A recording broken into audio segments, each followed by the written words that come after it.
21 de julio. Santa Praxedes. 159. Su nombre trae a la memoria el de Pedro en el momento histórico de plantar la iglesia en Roma con la palabra y la sangre. Bien pronto el príncipe de la iglesia engendró para Cristo al senador romano Pudencio, y con él a sus hijas Pudenciana y Praxedes, según atestiguan las actas. Fue en su casa donde por primera vez ondeó la cruz, guión y cifra de una fe que descuaja los montes y de una esperanza que busca la inmortalidad. Hasta ayer el senador ha errado por un desierto sin caminos, palpando en las tinieblas sin luz. Hoy la cruz es camino y es luz vertida torrencialmente en su alma por el bautismo y en su hogar por la incorporación a la iglesia.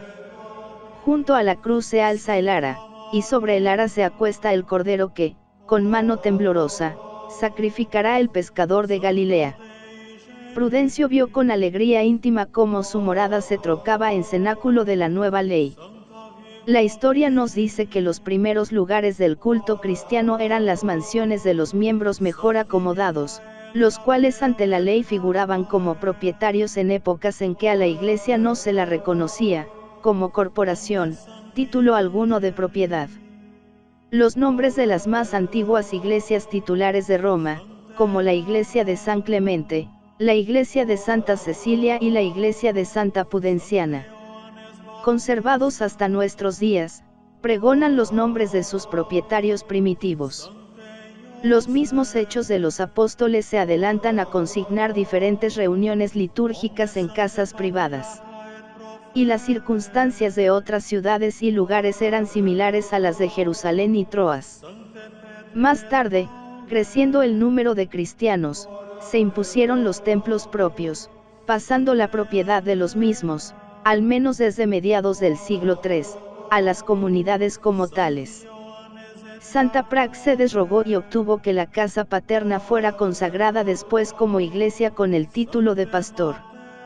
Aunque históricamente no nos consta, nos hace ilusión imaginarnos aquella mansión señorial a la usanza romana, con los dos patios, el atrio, el peristilo, alrededor de los cuales estaban los aposentos.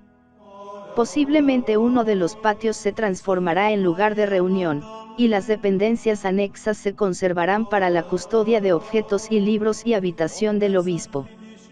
Cada uno de aquellos lugares conservaba el recuerdo perfumado del paso del vicario de Cristo y primer obispo de Roma. Su diseño sirvió como esquema arquitectónico para levantar las primeras basílicas, y la designación Domus Ecclesiae, tan familiar en la época preconstantiniana para designar el templo, autoriza a creer que entonces las iglesias no diferían esencialmente de la forma y distribución de la antigua casa privada. La familia del senador Pudencio fue levadura que fermentó una masa pagana y reventó en un ambiente enrarecido y hostil. Las tinieblas eran demasiado densas y el credo cristiano se abría paso lentamente, penosamente. Era el momento del Pusillus Grex discutiéndole al demonio sus conquistas y desalojándole de sus posiciones en lucha heroica por la verdad. Muchos caían, y del polvo de sus huesos nacían nuevos servidores del Dios verdadero.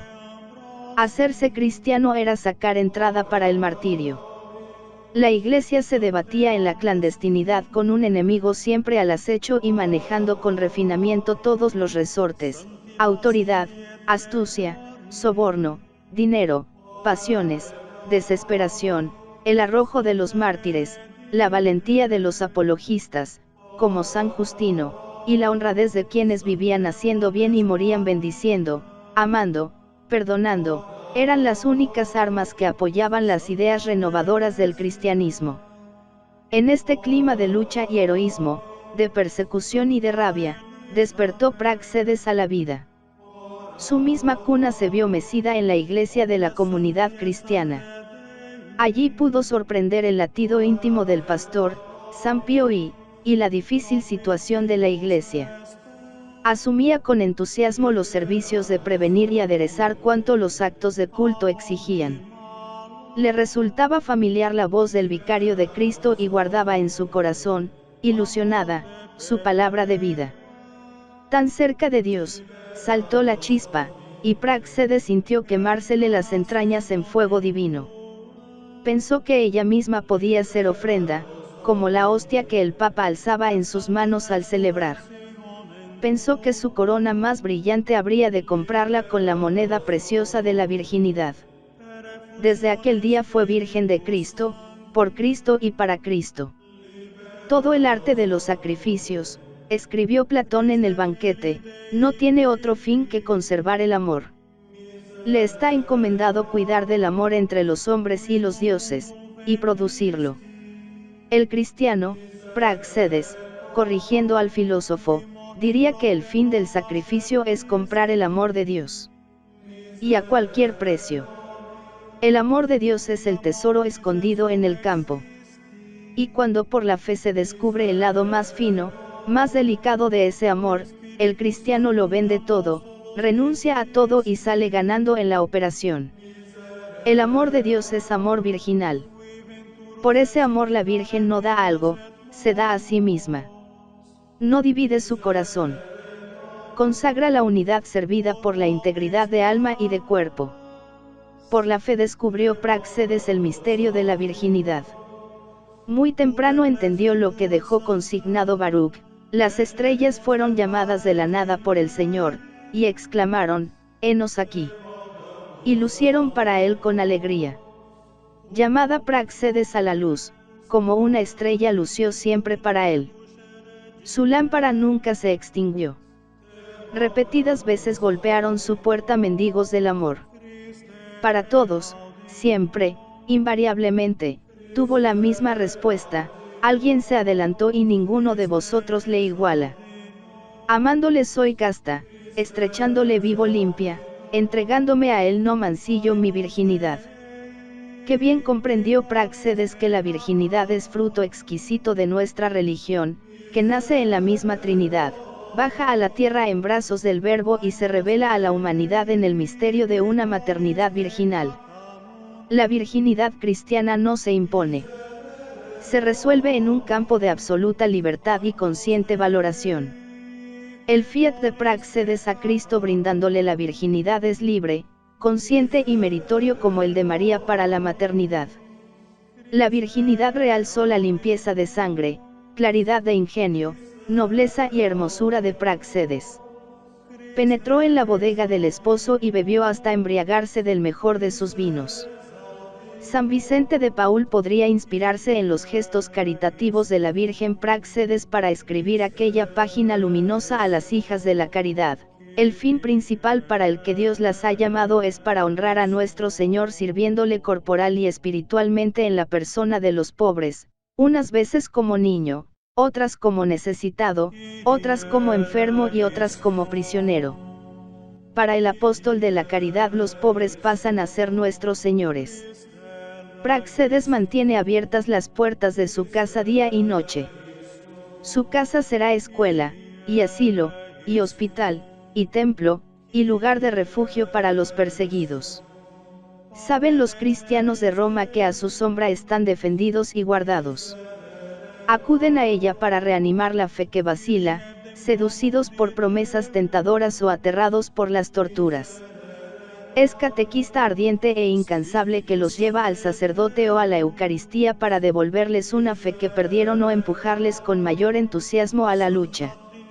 Su actuación abarca el cuadro completo de la misericordia corporal y espiritual. Si los cristianos se ven impedidos de acudir, irá ella a su encuentro.